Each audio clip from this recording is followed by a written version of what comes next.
I hate to break it to you folks, but America is not great. At least not as great as it once was, and not as great as it can be in the future. Of course, to listen to the Democratic National Convention, however, you would think that it has always been great, and in fact it's been greater in the past 8 years that Obama has been president. No, it has gotten worse. Think about it. Not only has there been more of a recession, more non-recovery from a recession, but we are more vulnerable to terrorists than ever before. So to pretend that this is, vote Democratic because this is going to keep your company great is a lie. Just another example of one of the many lies that Hillary and the rest of her folks are telling. Think about it. Are you better off now than you were 8 years ago? Do you have more money? Are you less afraid of terrorism? Are your kids in better shape and having better education and so on? For most Americans, the answer to this is no. Watching the Democratic National Convention made me feel sad, scared, and mad. It made me feel sad, particularly at the beginning, for Bernie Sanders. Not that I was a big Bernie Sanders fan, mind you.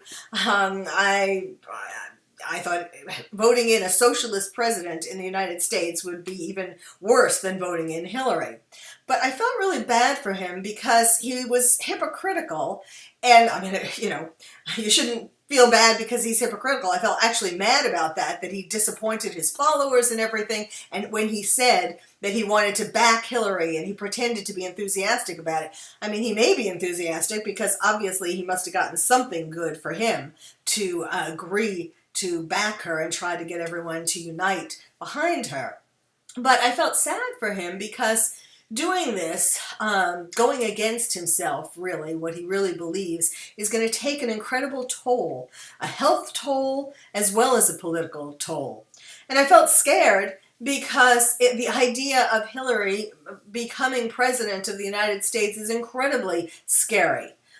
She has lied about so many things, from emails to Benghazi to being an enabler for Bill and lying to the women to try to get them to not tell.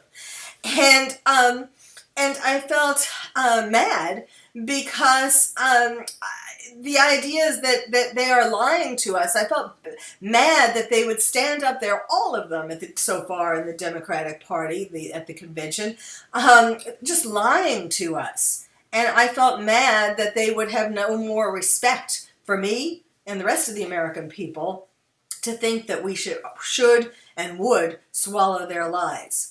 Everybody's making a big deal at the convention, especially the women shouting and going, yay, because she's broken the glass ceiling and she's a woman. And yes, of course it would be great to have a woman president, just not Hillary, not now.